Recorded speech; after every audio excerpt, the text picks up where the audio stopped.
I have now finished the top part of this quilt. I just need to do the 20-inch drop on each side, but this is the top, and I have a king size bed, so I just laid it out on top of my bed to see how it fits. And this is where we're at right now. Almost done.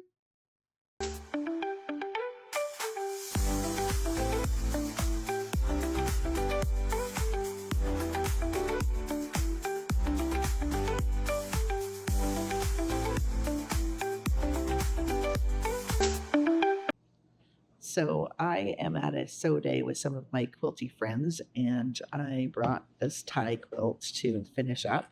And I'm just putting this last tie border on. Just going to be a another background fabric border coming on after this. But I cut up all the ties that I had into the 2-inch wide strips and sewed them together.